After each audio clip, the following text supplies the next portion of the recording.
Si no se daban prisa, habría más víctimas. Intuía que se enfrentaba a un asesino en serie. Delaveau, con su extraña muerte, ofrecía todo el aspecto de no ser una víctima única, sino la primera. Habría más. Por eso, a pesar de la hora, la detective Marguerite Betancourt repartía sin titubear instrucciones a todo el equipo de guardia aquella noche. Necesito las pruebas de laboratorio mañana sin falta, y el lunes quiero a Louis y a Jacques en el instituto para comenzar los interrogatorios. Empezáis por el profesorado y después habláis con los alumnos de la víctima. Nuestros recursos siguientes serán los padres de los estudiantes, especialmente los de los suspendidos. Nunca se sabe, hay gente que no sabe perder. Y este fin de semana lo dedicamos a la familia del asesinado y al jefe de estudios, que fue la última persona que vio con vida Delaveau.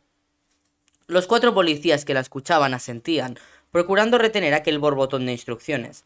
La detective Betancourt era un huracán, y su abultado tamaño, con brazos como morcillas que temblaban al gesticular, contribuía a esa impresión arrasadora. Pasó los dedos por su collar de amatistas, en un gesto que ya se había convertido en reflejo. ¿Seguimos sin testigos? Nadie vio lo ocurrido, Marguerite, contestó el policía Pierre Bresson. El profesor se encontraba solo en el Lycée. La detective resopló. ¿Y cómo entró el asesino? Porque las puertas no fueron forzadas. Bresson volvió a hablar. Accedería por alguna de las ventanas del piso superior. Había 2 abiertas. Pero están demasiado altas, repuso Marguerite. ¿Nuestro asesino vuela? Quizá utilizó una escalera y... ¡Que no, Pierre! Descartó la detective. No hay testigos y estamos en pleno centro de París. La entrada tuvo que ser muy discreta, o tal vez disponía de la llave, lo que nos conduce a sus colegas docentes, al personal de administración y al conserje. Comprobad si hay más empleados con llave, como monitores de actividades extraescolares o entrenadores. Nunca se sabe. Por lo visto, la víctima llevaba una vida muy apacible. Terminó Marguerite. No me fío. Investigadlo todo por si tenía algún tipo de secreto. Si bebía o se drogaba, si frecuentaba clubes nocturnos, si apostaba... La forma en que lo mataron es demasiado rara. Parece más bien un sofisticado ajuste de cuentas. Necesitamos conocer el móvil del crimen. ¿Y qué hacemos con los medios de comunicación, Marguerite? Ahora era Pierre quien hablaba. Están preguntando mucho. Joder. Dad los datos de Henry Delaveau. Decid que se trata de una muerte violenta, pero que no trasciendan los detalles de su muerte. Son demasiado jugosos para el sensacionalismo y no quiero cámaras que me estorben ni alentar a los posibles implicados. ¿Alguna otra cuestión? Pues a trabajar. Tenemos que atrapar al salvaje que le ha hecho eso al profesor. Los policías se levantaron de sus asientos y abandonaron la habitación. Marguerite se quedó allí, pensativa. Ya había confirmado que no faltaba nada en el instituto, por lo que aquella muerte no se debía a un robo. Pero, entonces, si la víctima llamó a la policía pensando que quienes lo atacaban eran ladrones, ¿qué lo indujo a pensar aquello? Se aproximó a la única ventana de aquella dependencia y siguió a través del cristal las figuras abrigadas de los peatones. Gente de París, hombres y mujeres bajo su protección, personas que vivían tranquilas en aquella hermosa ciudad. Aquella serenidad de los parisinos nacía de su confianza en que la policía hacía bien su trabajo e impediría, llegado el caso, cualquier riesgo para ellos, y eso los hacía vulnerables. Marguerite no podía soportar la idea de decepcionarlos. Le repugnaba imaginarse ante ellos, mirándolos a la cara y reconociendo que ya no podía garantizar su seguridad. Aquellos temores íntimos, que jamás reconocería ante nadie, la habían asaltado por primera vez esa noche con la muerte de Delaveau. Y no se lo esperaba, pues nunca le había ocurrido algo semejante, a pesar de los crímenes que había visto a lo largo de su carrera. Marguerite se retiró de la ventana, apretando los labios con furiosa determinación. No estaba dispuesta a que eso ocurriese, no fracasaría en su cometido. Se hizo policía, obedeciendo una clara vocación de proteger a los demás, y no traicionaría aquel noble sentido de su existencia, aunque se dejase la piel en el camino. Melanie, sollozando, cesó de llamar a Raúl y echó a correr como una posesa en dirección contraria al lugar por el que habían asomado las garras de aquella fiera agazapada tras los árboles. No sabía hacia dónde se dirigía, pero le daba igual. Solo quería alejarse de ese peligro desconocido, cuya energía maléfica llegaba hasta ella bloqueando sus sentidos. La bestia que se había llevado a su amigo podía volver en cualquier momento. El parque se había transformado en un coto de caza y Melanie era la presa. En su frenética carrera, las ramas le golpeaban la cara como látigos, pero ella no sentía dolor. El pánico la envolvía como un sudario. Supo que si caía en estado de shock sería una víctima fácil, así que se esforzó por sobrevivir y no dar rienda suelta a la angustia que abrasaba sus pulmones. Se volvía una y otra vez, tropezaba, caía al suelo y se apresuraba a levantarse con los movimientos caóticos de una demente. Tenía las rodillas lastimadas y el disfraz hecho jirones. ¿Dónde estaba la verja? ¿Cómo podía estar ocurriéndolo aquello en París? Conforme avanzaba el tiempo, las ráfagas de viento aumentaban, provocando siseos en el bosque. Oyó el motor de un coche y supo que estaba cerca de los límites del parque. Aquello le dio ánimos para no darse por vencida. Su débil esperanza terminó poco después. Melanie salvó un recodo y estuvo a punto de darse de bruces contra una silueta que permanecía apoyada en un árbol. Su corazón, que bombeaba a toda máquina, casi se detuvo cuando descubrió en aquellos ojos vidriosos la antigua mirada de Raúl. Reconoció su maltrecho cuerpo. La garganta del chico, salpicada de hilillos de sangre que todavía fluía, mostraba la salvaje huella de un mordisco. Lo peor para Melanie fue percatarse de que uno de los brazos de Raúl todavía se balanceaba, algo que por fuerza tenía que deberse a que el cuerpo acababa de ser colocado allí. Luego la bestia estaba cerca, esperándola. Una bocanada de aire putrefacto alcanzó a Melanie como indicio de que no se equivocaba. No esperó más para reanudar su extenuante carrera y sus gritos de socorro. Detrás percibía el avance mudo de una criatura de apariencia humana, aunque deforme, que clavaba en su espada sus pupilas inertes. Llegó a ver la verja del final del parque, pero no la alcanzó. Las uñas afiladas y curvas de una zarpa atraparon una de sus piernas, se hundieron en ella hasta el hueso, y, de un tirón salvaje, Melanie fue lanzada contra un árbol. Aquel monstruo tenía una fuerza descomunal. Ella, mal herida, todavía intentó arrastrarse para huir, aunque ya no lograba emitir ningún sonido, salvo apagados gemidos de dolor. La repugnante criatura se relamía mientras aproximaba sus fauces al cuello de Melanie. Instantes después, solo llegaba a oír el repugnante sonido de la succión de aquel depredador. ¡Qué ironía! Aún llegó a pensar. Una gótica muriendo a manos de un monstruo en la noche de Halloween. Capítulo 10. Dominique había quedado con Pascal en casa de este aquel sábado por la mañana, poco antes de comer. El joven español habría preferido aplazar aquella cita, dadas las excepcionales circunstancias, pero lo último que pretendía era levantar sospechas. No estaba preparado para soportar interrogatorios ni siquiera de sus propios amigos. Por eso no anuló la cita. Por eso, y porque desde su retorno del mundo de los muertos sentía una extraña soledad. ¡Qué locura! Necesitaba estar solo, pero al mismo tiempo no se atrevía a enfrentarse consigo mismo. Ya no estaba seguro ni de qué lo atemorizaba. Era como si de improviso lo hubieran vestido con un uniforme de general y a continuación le hubieran ordenado ponerse al frente de un ejército que marchaba a la guerra. Una auténtica pesadilla para un tipo de pretensiones modestas como él. Dominique acudió con puntualidad a una tradición que seguían después de cada fiesta, con su inseparable gorra y sus prendas amplias. Así podían comentar lo que ellos denominaban en su argot particular las mejores jugadas. Pascal, absorto en sus pensamientos, se preparó para disimular, para seguir la corriente a su amigo. Hablarían de chicas, del éxito de su disfraz. Todos aquellos asuntos resultaban ahora pueriles, inofensivos, estúpidos, frente a lo que Pascal se traía entre manos. Una asombrosa experiencia que confirmaba todas las ancestrales creencias en que hay algo más allá de la muerte. Y él, solo él entre todos los seres humanos del mundo, poseía aquel secreto. Abrumador, inconmensurable, aterrador, pero tenía que aguantar. Dominique, ajeno a lo que bullía en la mente de su amigo, ya había empezado a hablar. Tal como Pascal había previsto, enseguida la conversación derivó hacia su reciente exhibición de vestuario, que el otro no acababa de creerse. ¿Hay algo que me haya perdido últimamente?, insistía Dominique, suspicaz. Tu aparición ayer y ahora esa mirada tuya tan diferente. Pascal procuró enmascarar su gesto inquieto tras una vulgar cara de aburrimiento. Que no ha pasado nada. Y mi mirada es la de siempre, tío. Ni de coña, es como si te hubieras metido una sobredosis de autoestima. Si hasta andas más erguido. El tono de Dominique se endureció un poco ante la siguiente posibilidad. ¿Te ha contestado Michelle con un flamante sí? No, ya me gustaría. Y lo que ves será por mi éxito de ayer, no sé. Dominic no parecía muy convencido, pero se tuvo que conformar con esa respuesta. Estaba claro que, de momento, no sacaría más de su amigo. Pascal, por su parte, disimulaba el agitado debate que se libraba en su interior. ¿Qué iba a hacer con el secreto de su recién adquirida condición de viajero entre mundos? En el fondo se moría por contárselo a sus amigos, pero como todavía no acababa de creérselo ni sabía casi nada sobre la puerta oscura, la prudencia le aconsejaba esperar. Al mismo tiempo, la simple mención de Michelle seguía provocándole ansiedad. ¿Cuántas horas faltaban para que ella respondiese a su petición? ¿Soportaría su cuerpo tantas emociones? ¿Y su cordura? Por decirlo en términos informáticos, comentaba Dominic. Es como si te hubieran aplicado un reset brutal y empezaras ahora de cero en algunas cosas. Aunque mejorado, claro. Eres una versión actualizada de ti mismo. Pascal exageró un gesto de hastío. No seas pesado, para estar así te puedes ir a jugar al Lineage 2. Dominic hizo como que se planteaba en serio aquella opción. ¿Tentador? Pero no, me quedo. Tenemos que hablar. ¿Sobre qué?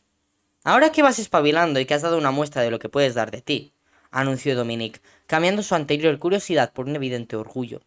Ha llegado el momento de compartir contigo mi proyecto clandestino, que Michelle ya conoce. Tu vida va a cambiar todavía más. Pascal agradeció el poder hablar de otra cosa, así que acogió con rapidez el nuevo tema que Dominic le ofrecía. Cuéntame, a ver qué has tramado esta vez. Dominic no se hizo rogar.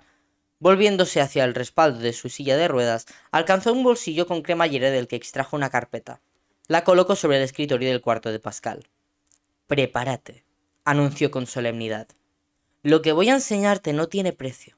A partir de ahora, ligar va a ser más fácil. Ya suponía que tu invento iría por allí. Estás enfermo. No era la primera vez que Dominic lo sorprendía con ocurrencias que, al final, solían tener bastante menos utilidad que imaginación. No te adelantes, se defendió el inventor. Esta vez he currado muchas horas y lo que he conseguido sí va a merecer la pena. Encima, te lo ofrezco gratis. Dominic extendió sobre la mesa una cartulina blanca en la que había trazado una tabla, ya completada con datos y categorías. Pascal se quedó perplejo. Pero, ¿qué has hecho? ¿Un trabajo para mates? No, he elaborado un cuadro de estrategias para ligar. Dominic se mostraba absorto en su invento. En el eje vertical he puesto todas las categorías de chica analizadas por mí. A, empollona. B, deportista. C, concienciada con el medio ambiente. D, borde. E, tía buena. F, pija. Y en el eje horizontal, los diferentes perfiles de chico que le gusta a cada una de esas categorías femeninas. 1, líder. 2, tío bueno. 3, educado. 4, aventurero. 5, chulo. Los he puesto en números romanos para que no se confundan esas casillas con la de las puntuaciones que vienen después. Pascal se echó a reír a carcajadas. Su amigo había logrado que olvidase por un momento su actual situación.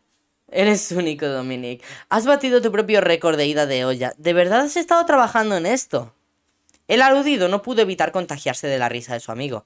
Vale, ya sé que suena un poco chorra, pero ya verás los resultados. Te lo has currado, eso no lo niego. Pascal, a pesar de sus propios conflictos internos, supo apreciar la cantidad de horas que Dominic debía de haber invertido en aquel proyecto. Merecía la pena. El chico no ocultaba su satisfacción. Esto va a revolucionar el panorama actual del ligoteo, aunque ahora te parezca absurdo.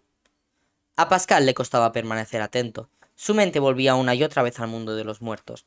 Conforme transcurrían las horas, aquella experiencia única le iba pareciendo más un simple sueño. La incertidumbre se había alojado en su cerebro y se iba alimentando de sus dudas como un parásito insaciable. Se daba cuenta de que precisaba volver a introducirse en el baúl de la familia Marceau para confirmar lo que le había ocurrido, pero eso no iba a ser fácil porque él no era amigo de Jules. ¿Cómo acceder entonces a su casa? Otra opción consistía en lograr la complicidad de Michelle, pero eso suponía ponerla al corriente de todo y aún ni siquiera estaba seguro de lo que había visto. Complicado. Además, no quería que aquello pudiese afectar a Michelle justo cuando ella se estaba planteando si salir o no con él. Que si me has entendido, Pascal, repetía Dominic con el ceño fruncido. Sí, por supuesto, reaccionó el aludido. Bueno, explícame cómo funciona tu tabla de estrategias. Cuando ya has catalogado a la chica, por ejemplo en la A, perfil de empollona, los dos se inclinaron sobre la cartulina mientras Dominic situaba su dedo índice en la letra correspondiente. Va recorriendo toda esa fila de casillas, viendo las puntuaciones que una chica de ese tipo pone a los diferentes perfiles de chico, hasta llegar a la más alta que encuentres. En este caso, la mejor nota es la del perfil de chico romántico, pues ese es el perfil que tú tienes que aparentar para ligártela. Ya veo. Dominic se disponía a convencer a su amigo para que se prestara a experimentar con la tabla, cuando el timbre del portero automático emitió un breve pitido. Será Michelle y Matthew, comentó Pascal. Me dijeron ayer que igual se pasaban, aprovechando que estoy solo. Me parece muy bien, pero tenemos que cerrar tu participación en este proyecto, ¿eh? Enseguida subieron los recién llegados. Matthew, un chico moreno, alto y de amplias espaldas, era uno de los tíos buenos de Premier en el lycée, que hacía poco había reconocido a sus amigos más íntimos su condición de gay. Michelle se reía siempre que pensaba en la cara que pondrían las chicas que iban detrás de él si se enteraran de su secreto. Dominique, por su parte, se había alegrado mucho al enterarse, ya que así se veía libre de un contrincante invencible en el terreno del ligue, aunque fuera un año mayor. De este modo, le tocaban más chicas en el reparto. Hola, ¿cómo estáis? Michelle los saludó en cuanto ella y Matthew cruzaron la puerta. Vaya, ¿estáis con la famosa tabla Dominique? A su inventor le gustó aquel improvisado bautizo de la criatura. Tabla Dominique sonaba bien. Matthew no tardó en preguntar a qué se referían y, a regañadientes, porque todavía estaba en fase experimental, Dominique compartió también con él su proyecto. Tienes que fabricar una para gays, sugirió entonces el chico riéndose. Te ibas a hacer rico. Si no la necesitáis, se quejó Dominique. El elemento problemático de toda relación es la mujer. Entre tíos todo tiene que ser mucho más fácil, supongo. En aquel momento sonó el móvil de Michelle. Ella lo extrajo de su bolsillo y contestó. Poco después se volvió hacia sus amigos con una cara que reflejaba el asombro más absoluto. No os lo vais a creer, adelantó. Era Jules. Han asesinado a un profesor en el instituto. Capítulo 11. Las horas van transcurriendo. Faltan escasos minutos para la medianoche del domingo. Daphne ha reunido todo su valor para llevar a cabo una arriesgada misión, averiguar qué está provocando en París las señales inquietantes que ella percibe. Y para ello tendrá que preguntar a una criatura muerta, un acto que entraña mucho riesgo para un vivo. Está dispuesta a intentarlo, y es que la pitonisa sigue sufriendo extraños sueños, experimenta visiones en lugares de la ciudad de gran fuerza esotérica, oye ruidos y percibe manifestaciones del más allá. Jamás en sus 70 años de vida le había pasado nada igual. Es consciente de que algo trascendental está teniendo lugar en su mundo, pero no logra adivinar qué es, y eso le preocupa, porque de la tierra de los muertos pueden llegar también cosas terribles. Ha alcanzado el lugar indicado con 2 minutos de antelación, por la zona de Leal. Se trata de la Rue de l'Arbre Sec, llamada así porque en tiempos antiguos allí se situaba la horca utilizada para ejecutar a los condenados a muerte. En París no siempre se empleó la guillotina para tales menesteres. Es un enclave que pasa desapercibido para los habitantes normales de París, pero no para ella, que detecta una inusitada concentración de energía, un flujo de pasado y presente, de vida y muerte conectadas.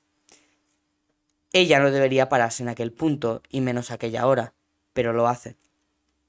Daphne respira hondo varias veces, intentando aparentar una serenidad que no siente. Falta 1 minuto para la medianoche. Todavía podría irse sin consecuencias.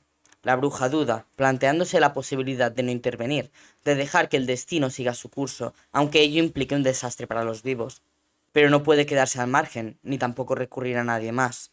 Solo ella en París goza de la capacidad suficiente para lo que se dispone a hacer, por lo que siente la obligación moral de actuar. Daphne camina unos pasos hasta situarse delante de la fuente de esa calle, empotrada en la fachada de un edificio de piedra. Observa su pila en forma de concha, y sobre ella, bajo una placa grabada, un rostro masculino de bronce, de gesto circunspecto, de cuya boca sobresale el grifo del agua. Suenan unas campanadas distantes. Son las 12, la hora de las tinieblas. Ella entona una salmodia ancestral. La vidente observa por última vez aquella calle y cierra los ojos para iniciar la autohipnosis. A los pocos segundos accede al trance, experimentando unas convulsiones violentas, fruto de la excesiva concentración de energía del lugar. Se siente vagar por un vacío infinito, interminable y profundo como el propio universo. Su cuerpo sufre por un instante una presión tan enorme que ella cree que le van a reventar los pulmones, aunque aguanta. Y su alma, entonces, comienza a viajar. A su espalda algo oscuro ha surgido respondiendo a su llamada, pero ambos ya están en el otro mundo, al que Daphne ha accedido en espíritu. Michelle caminaba con paso firme, oculto su rostro bajo una gruesa bufanda de lana negra. Sus zapatos de tacón resonaban sobre la acera a buen ritmo. Se le había hecho tarde en casa de Matthew, preparando una exposición oral que tenía que presentar en el instituto, y ahora apuraba el paso para llegar cuanto antes a la residencia donde se alojaba durante el curso, ya que su familia vivía fuera de París. De todos modos, a Michelle le había venido bien aquel paseo nocturno, pues necesitaba pensar. Llevaba varios días dando largas a la declaración sentimental de Pascal, aun a sabiendas de que aquel modo de actuar egoísta prolongaba la impaciencia de su amigo. Pero primero tenía que analizar con honestidad sus sentimientos hacia Pascal, antes de valorar otras cuestiones como la amistad que los unía. ¿Qué sentía por él? Algo especial, desde luego, pero necesitaba concretarlo. Entre el ruido de sus pasos, Michel percibió un sonoro aleteo que le hizo levantar la vista, aunque solo llegó a distinguir un movimiento como de ropa oscura entre los tejados de unas pequeñas casas próximas. Se detuvo, curiosa. Lo que había llamado su atención era la sensación de pesadez que aquel breve ruido le había transmitido, un movimiento de aire más propio de algo voluminoso que de un pájaro o unas sábanas tendidas al aire. Paseó su mirada por las pendientes de tejas de aquellos edificios bajos, sin lograr ver nada que desvelase el enigma. Ni un pájaro trasnochador. Nada. Los segundos transcurrían y Michelle tenía demasiadas cosas en la cabeza como para perder más tiempo allí parada. Su mente volvió a Pascal mientras reanudaba su camino, decidida a auscultarse el corazón para poder responder a su amigo de una vez. No quería hacerle sufrir más. Michelle cayó en la cuenta de que esa noche no hacía viento. Eso la hizo volverse de nuevo, buscando, ahora con más detenimiento, una justificación a lo que había creído ver, que resultaba entonces mucho más raro. Aquel giro inesperado le permitió vislumbrar, en medio de las sombras que tapizaban los tejados vecinos, una silueta inmóvil que la observaba. Su postura estática confundió a la chica, que pensó que se trataba de algún relieve del edificio. No obstante, al momento constató que los ojos de la misteriosa efigie despedían un brillo inquietante. Aquella hierática figura acababa de salir de su escondite, y ella la había sorprendido, infragante en su labor furtiva de vigilancia. Acechante, pensó Michelle, con un creciente miedo. No me vigila, me acecha. Lo que agravaba una situación de por sí amenazadora. Aquel espía nocturno, que se sabía detectado, avanzó unos pasos sobre el tejado, y Michelle pudo comprobar que se trataba de un hombre de tez muy pálida, envuelto en una capa oscura. Pero estaba esa mirada, amarilla, venenosa. A pesar de la distancia, ella sintió que aquellos ojos la atravesaban. ¿Qué estaba ocurriendo? ¿Por qué le brillaban así los ojos a aquel tipo? El desconocido esbozó una sonrisa blanquísima, aunque Michelle no pudo distinguir sus colmillos, que quedaron al descubierto. Entonces, desde aquel tejado que distaba unos 10 metros del suelo, la criatura saltó. Daphne abrió los ojos cuando supo que podía hacerlo, y se encontró en medio de la calle del árbol seco, dominada ahora por una quietud absoluta. La ausencia de luna y estrellas advirtió a Daphne de que, en efecto, ya no se encontraba en su mundo.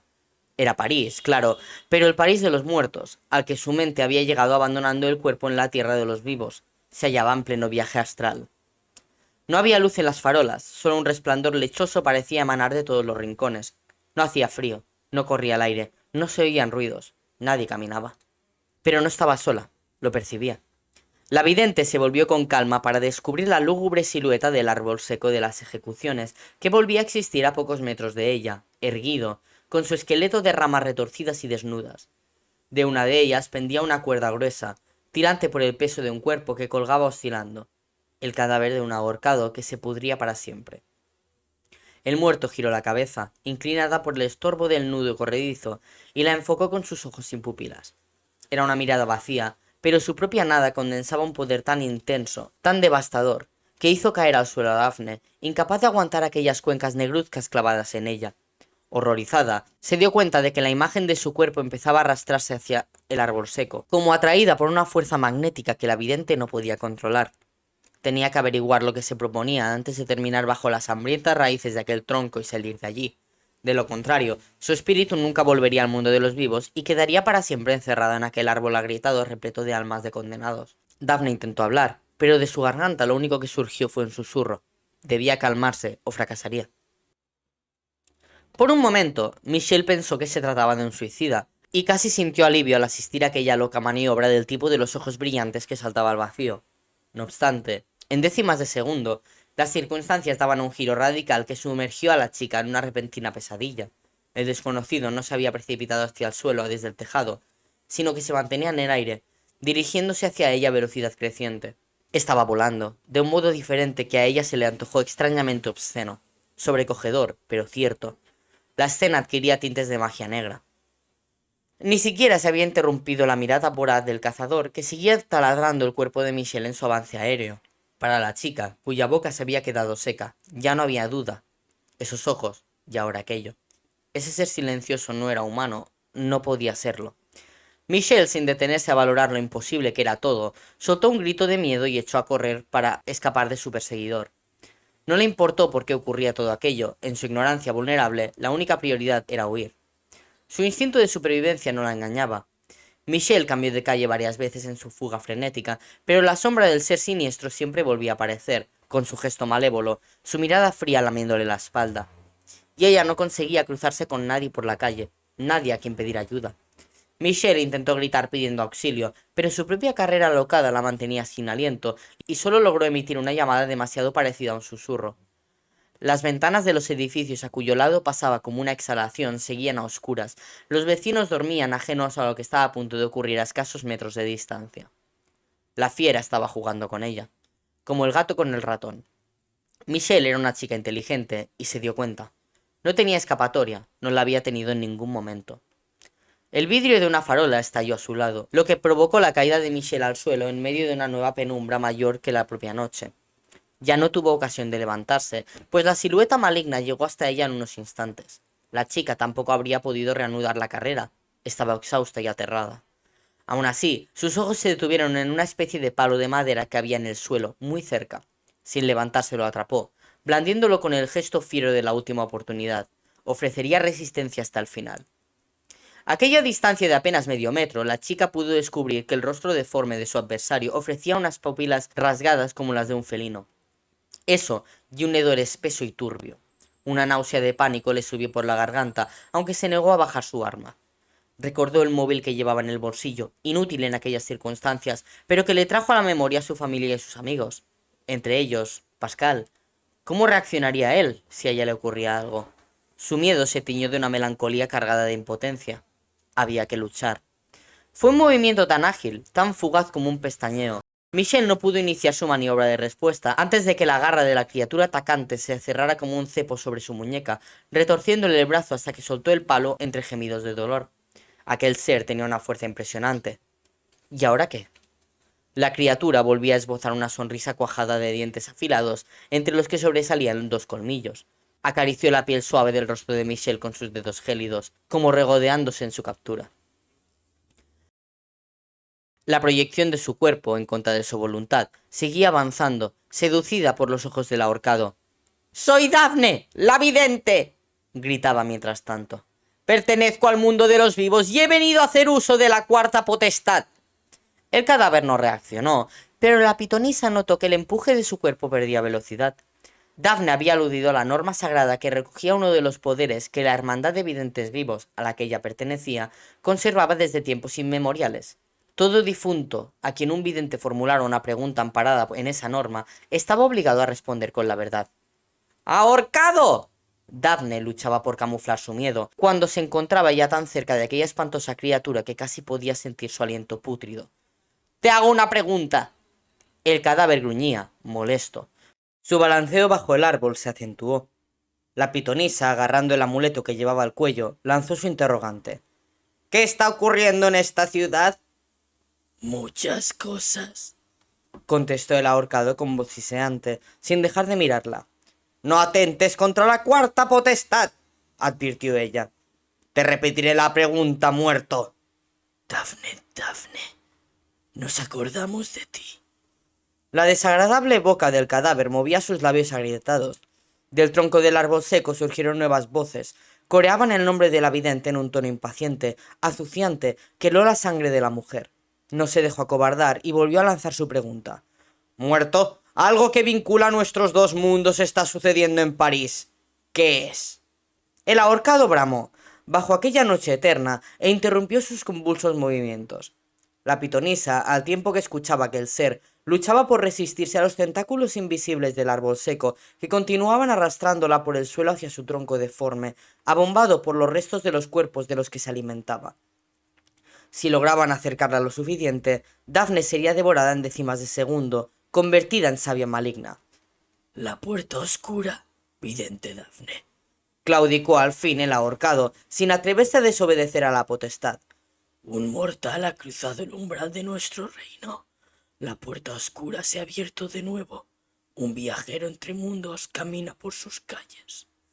La adivina abrió mucho los ojos, comprendiendo por primera vez el presagio que revelara Pascal días antes. Todo cobraba sentido. Se había abierto la puerta oscura y el viajero era aquel chico español. 100 años después volvía a suceder. Los nervios ganaron al miedo. ¿Sabes tú quién es? El ahorcado hablaba de nuevo. Dímelo. Dafne no cayó en la trampa. Si continuaba con aquella comunicación, se precipitaría en las fauces del árbol seco, así que cortó el diálogo. Ya tenía lo que necesitaba. Además, no podía permitir que el ahorcado utilizara aquella información para negociar con el mal. La existencia de un viajero entre mundos era demasiado valiosa para todos los reinos, para todas las criaturas. Procedió a interrumpir el trance, con el fin de que su espíritu volviera al mundo de los vivos.